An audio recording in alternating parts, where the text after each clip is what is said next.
మీ business ఏదైనా మీ ఊర్లో promotion చేయాలంటే అది సుమన్ టీవీతోనే సాధ్యం. ఇప్పుడే సంప్రదించండి.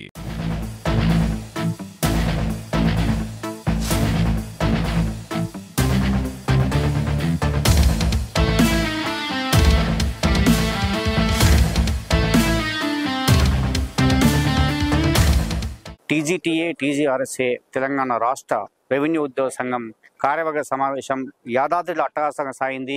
ఉదయం నుండి కూడా అద్భుతంగా సాగింది. ఈ కార్యక్రమంలో చాలా మంది రెవెన్యూ ఉద్యోగులు పాల్గొన్నారు.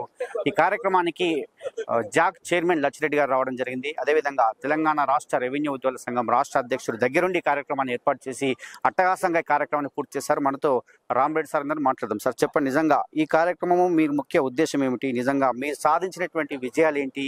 ఇంకా సాధించబోయే విజయాలు ఏంటి? ముఖ్యంగా టీజీఆర్ఎస్ఏ ఏర్పడి దాదాపు సంవత్సరం అవుతున్నటువంటి కాలంలో మొట్టమొదటి ఈసీ యాదాద్రి లక్ష్మీనరసింహస్వామి టెంపుల్ ఆధ్వర్యంలో పెట్టుకోవాలని నిర్ణయించుకోవడం జరిగింది. దానికి గౌరవ మన రెవెన్యూ జేసీ చైర్మన్ లచ్చిరెడ్డి గారి ఆదేశాల మేరకు అటు టీజీటీఏ టీజీఆర్ఎస్ ఆధ్వర్యంలో ఈరోజు రాష్ట్ర స్థాయి కార్యవర్గ సమావేశం ఏర్పాటు చేయడం జరిగింది.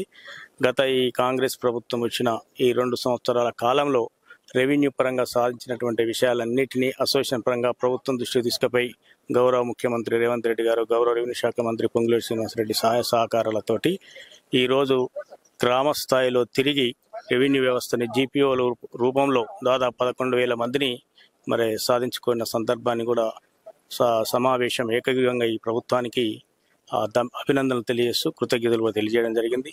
అదేవిధంగా ధరణి చట్టంలో ఉన్న లోపాలను సవరిస్తూ తిరిగి భూపారతి చట్టాన్ని కూడా తీసుకొచ్చి ఈరోజు ప్రజలకు అనేక రెవెన్యూ ఇష్యూస్ పట్ల రెవెన్యూ సదస్సులు పెట్టి ఆ సమస్యల పరిష్కారానికి డెడ్ లైన్ పెట్టి ఇలా సామాన్య ప్రజల వద్దకే రెవెన్యూ అధికారులను పంపించి ఆ సమస్యలు పరిష్కరించడానికి కూడా ప్రభుత్వాన్ని ఇచ్చినటువంటి నిర్దేశాన్ని ఇవాళ రెవెన్యూ యంత్రాంగానికి ఓ దిశానిర్దేశం ఈ వేదిక ద్వారా చేయడం జరిగింది. సార్, ఒక విషయం ఏంటంటే ఈ రాష్ట్ర కార్యవర్గ సమావేశము యాదాద్రిలో పెట్టడానికి ముఖ్య ఉద్దేశం ఏమిటి? నిజంగా చూస్తున్నాం, చాలా మంది వేలాది మంది ఉద్యోగులు తరలి వచ్చారు. ఈ కార్యక్రమానికి చాలా మంది మేధావులు వచ్చినటువంటి పరిస్థితి. మరి నిజంగా మీ రాష్ట్ర అధ్యక్షులుగా మీరు ఇక్కడ ఉన్నటువంటి సేవలను కొనియాడినటువంటి పరిస్థితి కావచ్చు, అదేవిధంగా చైర్మన్ గారు చేసినటువంటి పనులు కావచ్చు. మీ నిజంగా మీ యూనియన్ నుంచి ఇంకా మీ ఉద్యోగస్తులకు ఏమేమి హామీలు ఇవ్వదలుచుకున్నారు?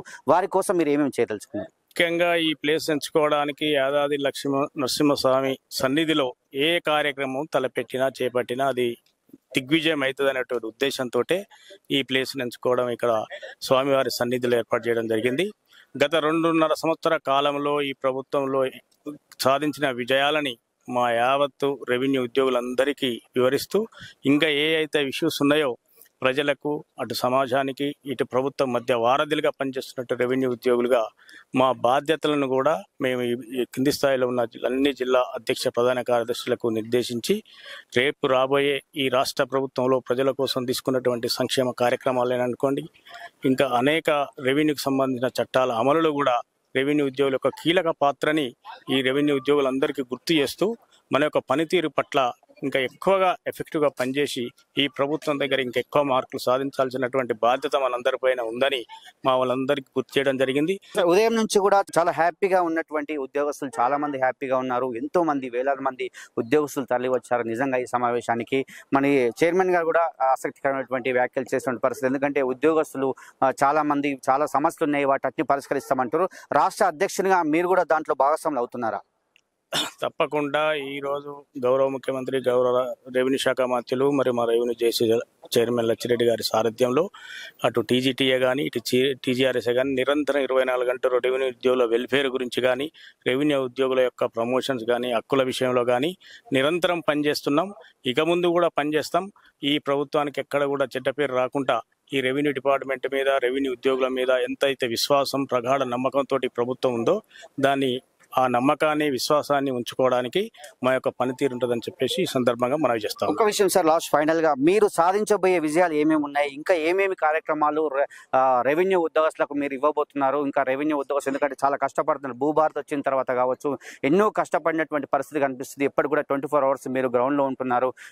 అన్ని జిల్లాలు కలిపితే రాష్ట్ర వ్యాప్తంగా కూడా అన్ని జిల్లాల్లో రెవెన్యూ ఉద్యోగస్తుల పనితీరు మాత్రం చాలా అద్భుతంగా కనిపిస్తుంది చెప్పవచ్చు. చివరిగా మీరు నిజంగా సాధించబోయే విజయాలు ఏమున్నాయి? అన్ని స్థాయిల్లో ప్రమోషన్లు సాధించేటువంటి అవసరం ఉంది. మొట్టమొదట తహసీల్దార్ నుంచి డిప్యూటీ కలెక్టర్లు, డిప్యూటీ తహసీల్దార్ నుంచి తహసీల్దార్గా, సీనియర్ అసిస్టెంట్ నుంచి డిప్యూటీ తహసీల్దార్గా, జూనియర్ అసిస్టెంట్ నుంచి సీనియర్ అసిస్టెంట్గా, కింది స్థాయిలో ఆఫీస్ సబార్డినేట్ రికార్డ్ అసిస్టెంట్ నుంచి జూనియర్ అసిస్టెంట్గా, అదేవిధంగా కొత్తగా దాదాపు 11,000 మంది జీపీఓలు వచ్చారు కాబట్టి ఆ జీపీఓల యొక్క సర్వీస్ విషయాలలో వాళ్ళ ప్రమోషన్ సంబంధించి రేపు వాళ్ళు గ్రామ స్థాయిలో ప్రజలకు సేవలు అందించేటటువంటి అవకాశాన్ని ఇంకా దగ్గర ఉండి చేయాలి కాబట్టి వాళ్ళకు కూడా గ్రామ స్థాయిలో కార్యాలయాల ఏర్పాటు కూడా ప్రభుత్వం దృష్టికి తీసుకుపోయి ఏర్పాటు చేయాలని కూడా ఈ అసోసియేషన్ పరంగా మేమందరం సిపిఓ రద్దు విషయంలో మీ యూనియన్ పరంగా ఎలాంటి నిర్ణయం తీసుకోబోతున్నారు? తప్పకుండా గత ప్రభుత్వము ఈ సిపిఎస్ను తీసుకొచ్చినటువంటి విధానాన్ని రాష్ట్ర వ్యాప్తంగా కాదు దేశవ్యాప్తంగా కూడా పెద్ద ఎత్తున పోరాటం జరుగుతున్నటువంటి విషయం మీకు తెలుసు. మేము గత 2 నెలల క్రితం సుందరయ్య భవన్లో కూడా అవతల ఇంకా వేరే సంఘాలు కూడా చాలా పెద్ద ఎత్తున ప్రభుత్వం దృష్టికి తీసుకుపోయినాయి. ఎందుకంటే ముఖ్యంగా ఒకటి ఇక్కడ గమనించాలి, 5 సంవత్సరాలు ఒక ఎమ్మెల్యేగా, ఎంపీగా, ఎమ్మెల్సీగా పనిచేసిన వాళ్ళు జీవితాంతము పెన్షన్ తీసుకొని ఒక 30-35 సంవత్సరాలు తన దీర్ఘకాలం పాటు సర్వీస్లో పనిచేసిన ఉద్యోగి తిరిగి నా ఈ పెన్షన్ మీదనే నేను బతుకుతా, నా భార్య పిల్లల్ని, నా పిల్లల్ని పెళ్లి చేసుకొని ఏదో ఈ జీవితం గడుపుదాం అనుకుంటే వాళ్ళకు ఒక పెద్ద గొడ్డలు పెట్టుగా ఈ నిర్ణయం గత ప్రభుత్వం తీసుకుంది. ఆ విషయంలో ఈ ప్రభుత్వాలు పునరాలు వచ్చేసి తప్పకుండా సిపిఎస్ను రద్దు చేయాలి, ఓపీఎస్ను అమలు చేయాలనేది అన్ని సంఘాల పక్షంగా మా సంఘం కూడా పెద్ద ఎత్తున ప్రభుత్వం దృష్టికి తీసుకుపోతుంది. ఈ రోజు ఎలా అనిపించింది సార్ ఈ కార్యక్రమం చూసి? ఇంత అట్టహాసంగా జరిగింది దాదాపు నాకు తెలిసి ఇక్కడ హైదరాబాద్ లో కాదు ఎక్కడ కూడా రాష్ట్ర స్థాయిలో కూడా 33 జిల్లాల నుంచి ఈ 2 సంఘాలకు సంబంధించిన అధ్యక్ష ప్రధాన కార్యదర్శులు పెద్ద ఎత్తున యాదాద్రికి తరలి వచ్చి చాలా పెద్ద సక్సెస్ అయింది. మీరు కూడా చూసారు ఎన్ని జిల్లాలు ఎంతమంది వచ్చారో. వచ్చిన ప్రతి జిల్లా అధ్యక్ష ప్రధాన కార్యదర్శులు కూడా పూర్తిగా సంతృప్తి చెంది అదేవిధంగా అందరికీ కూడా ఈ యాదాద్రి లక్ష్మీనరసింహస్వామిని దర్శన భాగ్యం కూడా కల్పించడం, వాళ్ళందరూ పూర్తిగా అందరూ హ్యాపీగా ఉండి ఇక్కడి నుంచి ఈ జిల్లా నుంచి తిరిగి ప్రయాణం అవుతున్నారు. ఇది నిజంగా ఉదయం నుంచి కూడా అట్టహాసంగా సాగింది. ఒక అద్భుతమైనటువంటి కార్యక్రమం అని చెప్పవచ్చు. ఎందుకంటే రాష్ట్ర కార్యవర్గ సమావేశము యాదాద్రి నరసింహస్వామి వారి సన్నిధిలో జరిగిందని చెప్పి భావిస్తున్నారు. అదేవిధంగా రాష్ట్రానికి సంబంధించి రెవెన్యూ ఉద్యోగుల పక్షాన మేము అందరం ఉంటాము. అదేవిధంగా రాష్ట్ర చైర్మన్ గారు కావచ్చు, మేము కూడా రాష్ట్ర అధ్యక్షునిగా నేను కూడా బాధ్యత తీసుకుంటాను. ప్రమోషన్సే కావచ్చు, లేకుంటే సిపిఎస్ రద్దు విషయమే కావచ్చు, ఇంకా ఏ సమస్యలు ఉన్నా కూడా పరిష్కరించే మార్గం వైపే మేము వెళ్తాం తప్ప మా సంఘం ఎట్టి పరిస్థితుల్లో కూడా ప్రతి రెవెన్యూ ఉద్యోగ సంఘం వైపే ఉంటుంది, రెవెన్యూ ఉద్యోగస్తుల వైపే ఉంటుంది. ప్రతి చిన్న రెవెన్యూ ఉద్యోగస్తుల నుంచి ప్రతి పెద్ద వరకు కూడా ప్రతి ఒక్కరికి న్యాయం చేసే విధంగా ఉంటుందని చెప్పి రాష్ట్ర అధ్యక్షుడు బాణాల రామరెడ్డి గారు మాట్లాడుతున్నారు. ఇది కెమెరామెన్ అరుణ్తో శరత్ యాదవ్.